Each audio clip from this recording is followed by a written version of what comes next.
And good morning. It's your friendly neighborhood Tironan, and I guess it's going to be this afternoon. We had I apologize for being a little late with the video today. Got out with some friends from my Navy days, and long story short, we got back in at about 4 o'clock in the morning.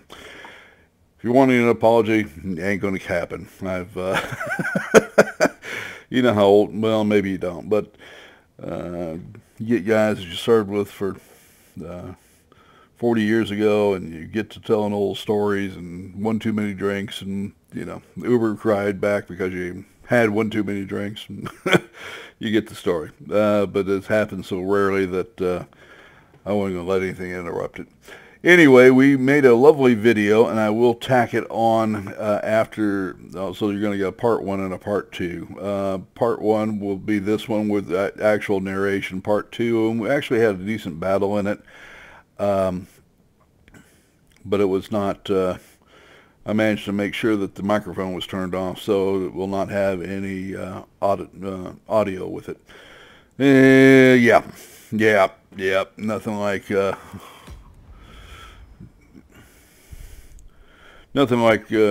in all guns blazing, right?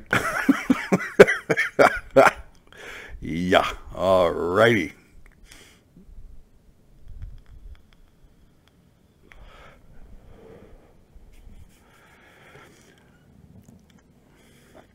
Well, my doctor would have a fit if I was drinking anyway, but yeah.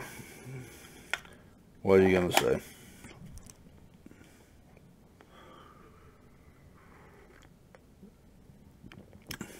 I think it's been over a year. Can't complain too much, right?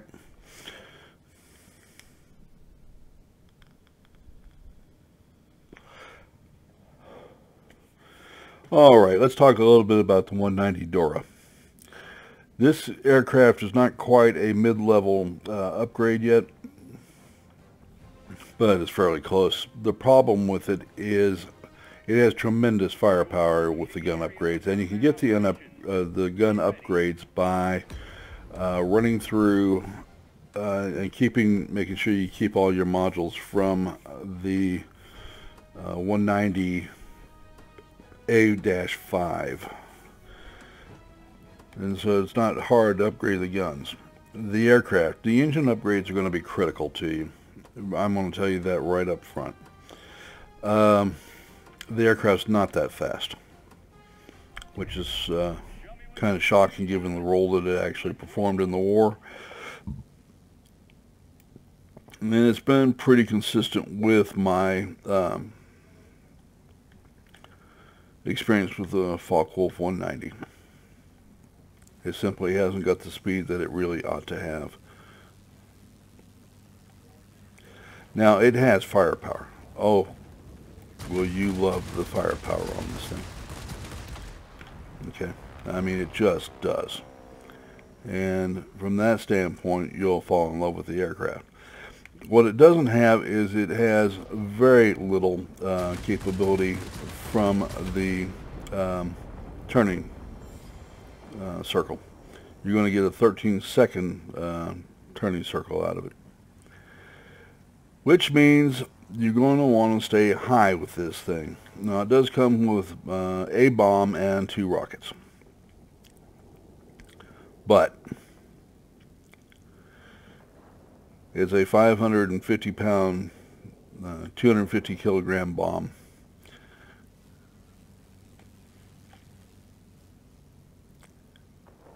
Doesn't move, and the rockets are not, Hades' gift to Germany in World War II. They're just not that big an impact as a ground attack fighter. At least I haven't found them to be. But they will slow down your aircraft by a good 17 miles an hour, and the aircraft is too slow as it is right now. You will eventually get this thing up to 447 miles an hour. But if you get somebody on your tail, you're kind of like the boom and zoomers. You can't get away from them, and you can't outturn them, and you can't outrun them. Which makes this a difficult aircraft to fly, to say the least. So when you get into an area where there is a lot of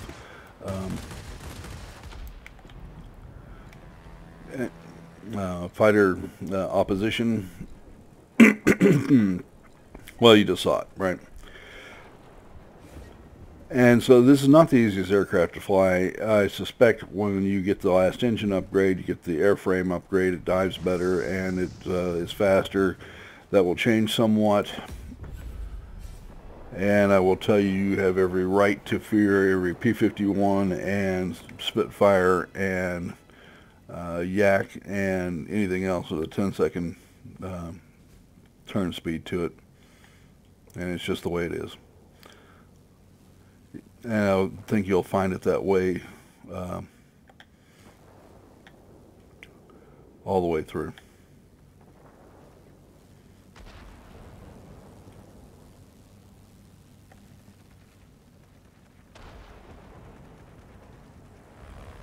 Simply can't turn with the opposition.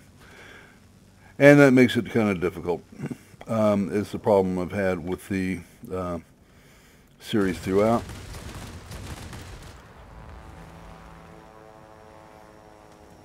I'm sure a lot of it has to be that I want to use it as a fighter and it's not, but it doesn't even make a good boom consumer because of the altitude problems. What it does have is ferocious firepower. It will flat tear anything out of the sky that it runs across. As a bomber interceptor, as a ground attack killer, it does just fine. Anything you can get a long lead on and you can get your guns on is dead. They don't have long enough to get out of their way, provided that you line up on it correctly.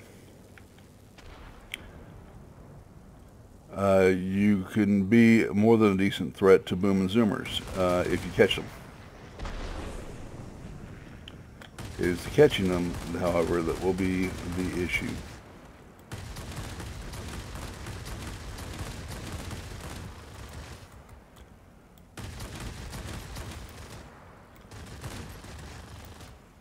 And you notice I'm out of airspeed. I'm hanging up in the air like a piñata to get whacked, and I sure will. Okay, so somebody else is going to have to take up the chase after him. He's coming back down anyway.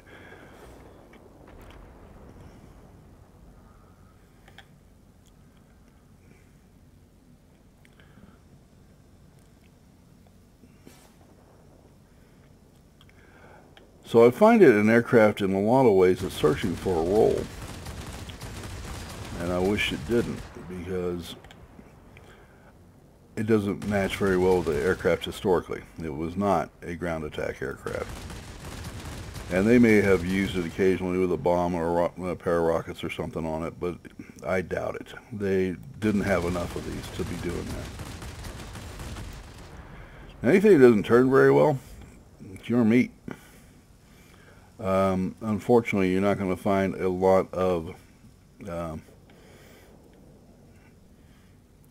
true fighters at this tier 7 that's going to be the case.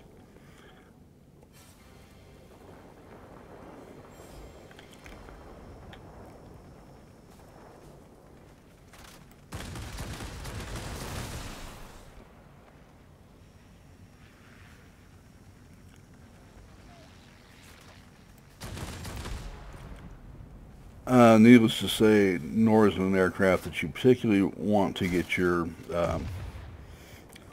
you want to go head on with. It's kicking up 380 damage per second from the twin 30 millimeters. Then it picks up another 200 from the twin 20s, and then it picks up another 100 from the 50s. So, you know, doing the math, it's just not something that's going to be a lot of fun to go head to head with. Unless you're in a J7W1, in which case I'll go head to head with just about anything out there.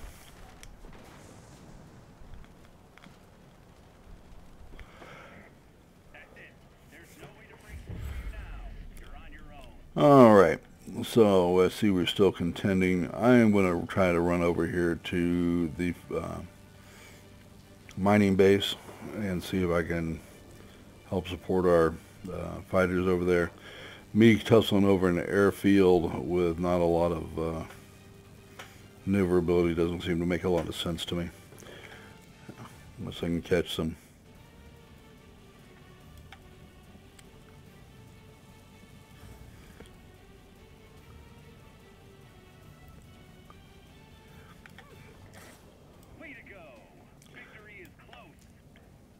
Unless you can catch a boom and zoomer low to the ground or something. This thing, however, ought to excel at this roll.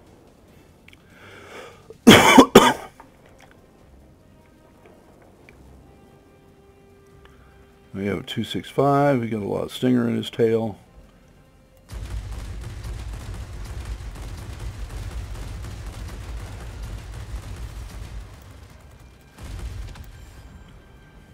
And performed as expected. There's an IL-8. Yes, I am holding back my fire until I can get my 30s involved. I don't want to overheat them.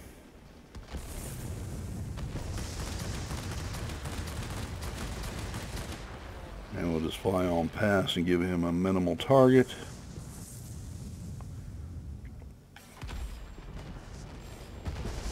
There we go.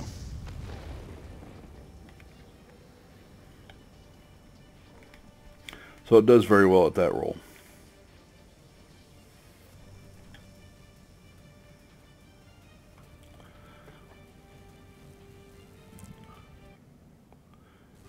Now, while I'm singing the blues, realize this has an engine upgrade, and it goes from 425 to 447, and I suspect it will be a very different aircraft with that.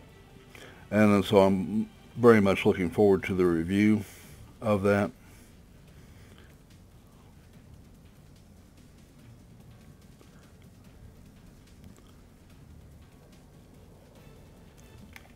I guess they're asking for help over here.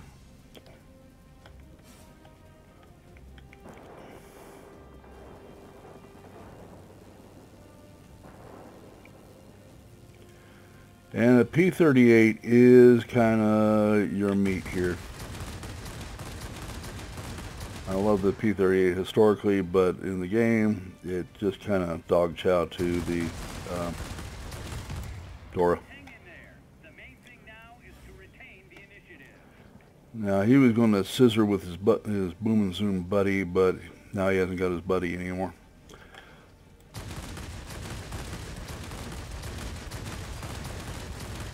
And remember that the 30 millimeters are going to be kind of arcy, and you have to plan for it accordingly.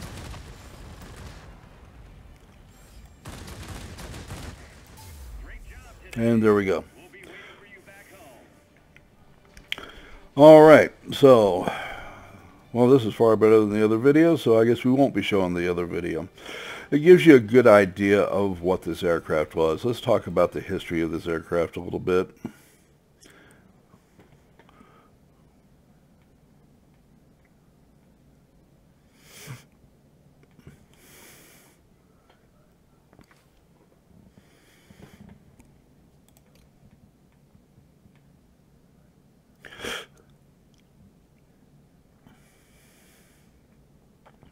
Alright, so we got good experience with this,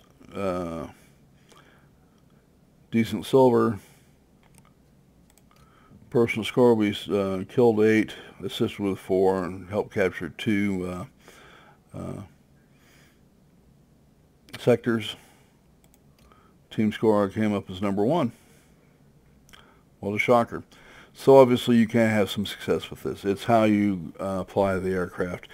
It really is going to be a much more successful aircraft with the last 2 upgrades. So let's take a look at the upgrades, see what they give you. Okay, so I've outlined everything here. Here's the crippling part to me. If there was another 2,000 feet on there, and there ought to be, wargaming, then this would be a much better aircraft. When you look at the top speed at best altitude, you're looking at 429. When you get the engine upgrade, you're talking 447. That's much more effective. You'll find it much more effective at that speed. When you pick up the airframe upgrade, you're going to be picking up another 30.10%. That's 9%. That's pretty standard.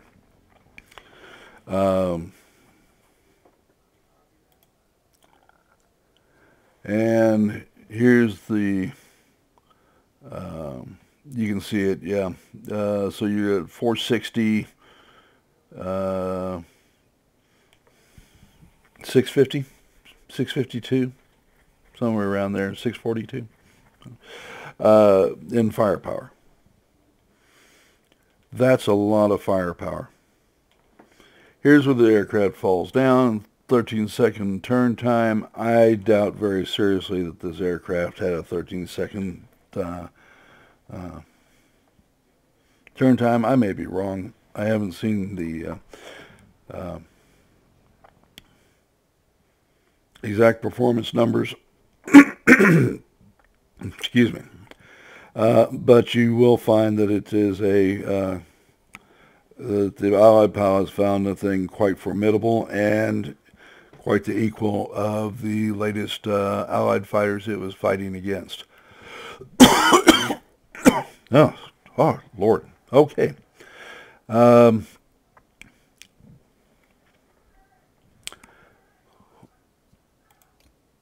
The additions I would recommend to this is the control surface adjustment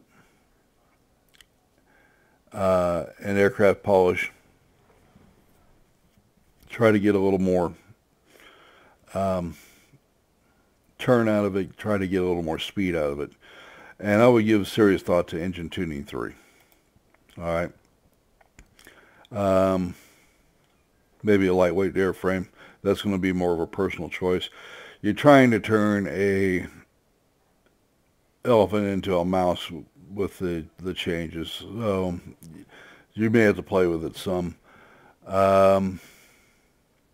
But I find it really lacking in the horizontal turn plane, and every bit of help that you can give it is going to be a major contributor to it.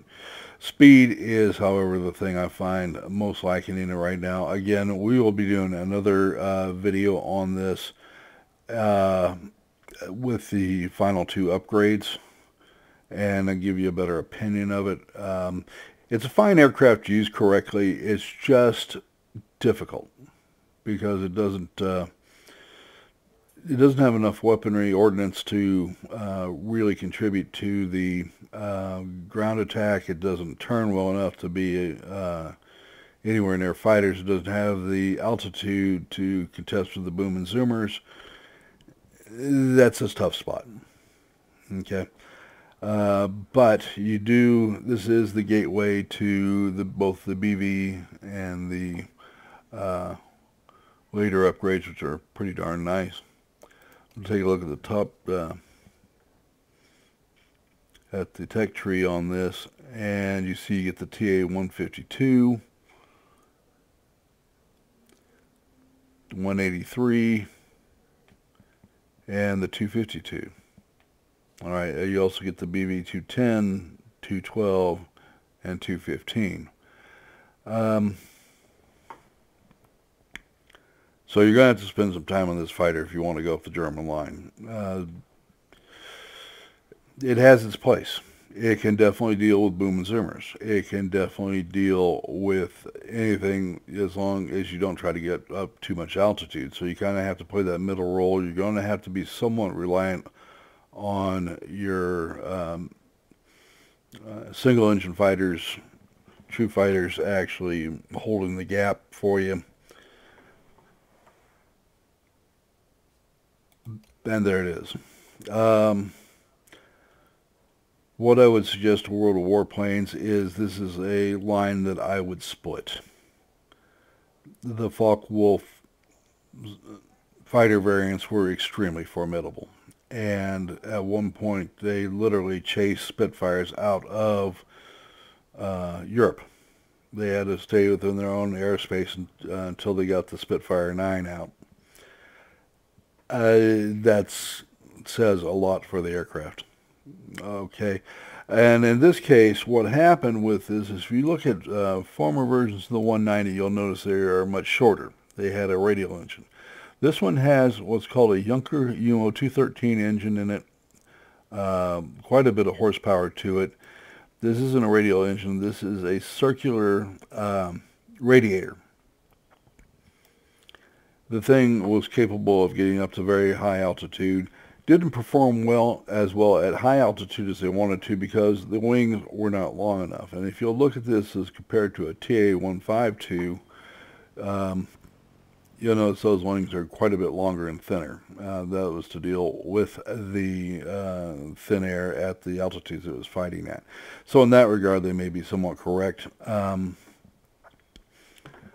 But I have very strong doubts that it was that bad at maneuvering. The P-51 and P-47, both pilots were both reporting this as quite the formidable aircraft. It was up, and it was up in some numbers, but it was never enough. There were thousands upon thousands of Allied aircraft in the air during daylight hours over Germany and over France and the areas that this aircraft was contesting with. It was used to defend 162 squadrons, or 262 squadrons, excuse me, jet aircraft when they were landing and taking off because they're quite vulnerable at that point. So every aircraft that they could lay hands to were dedicated to air superiority, anti-bomber, and air defense roles with their natural armament. I doubt that they were ever heavily used in a ground attack role. They had lots of the A8s, stablemates that were radial engine that were very heavy ground attack fighters.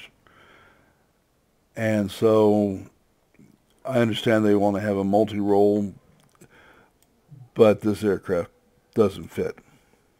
Needs about another 2,000 feet of altitude, and it should be a direct competitor and as fast as, if not faster than, a P-51.